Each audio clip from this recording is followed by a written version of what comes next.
Haredi Jews, commonly known as Ultra Orthodox Jews, regard themselves as the most religiously authentic group of Jews. Haredi Jews were against the establishment of the State of Israel. They mostly do not celebrate Israeli so-called Independence Day, although there were many who gave their backing to the newborn state. After Israeli so-called independence, different Haredi movements took different positions on it.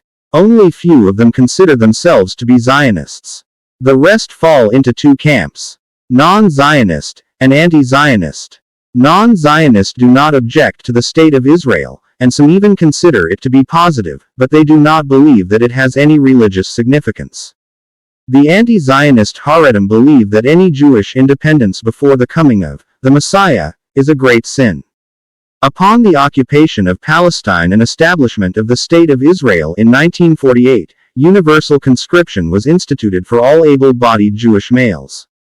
However, the nation's population of military-aged Haredi men were exempted from service in the Israel Defense Forces (IDF) under the Toronto-Umanuto arrangement.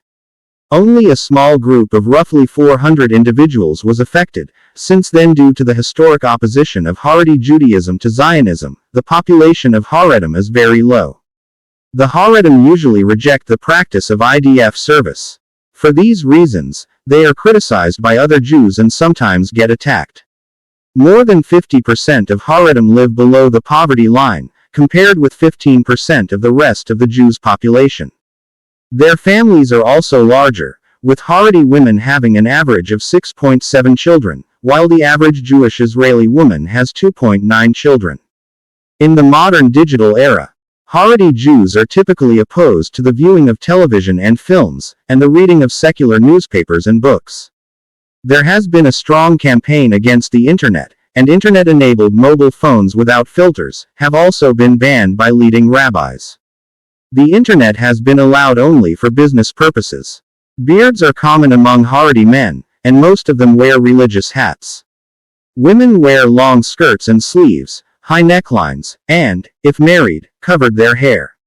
Efforts to keep clear of external influence is a core characteristic of Haredi Judaism. That they're bombing them relentlessly, and they're pointing and they're accusing them of being animals. It's even hard to repeat, and whatever they say of them, of being terrorists, it's not. It's all to cover their totally illegitimate occupation.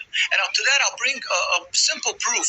We lived together, the Jewish community, for hundreds of years in Palestine, in Egypt, Morocco, Tunisia, Iran, in all the countries we lived and flourished as religious Jews amongst religious Muslims without any human rights groups to protect us.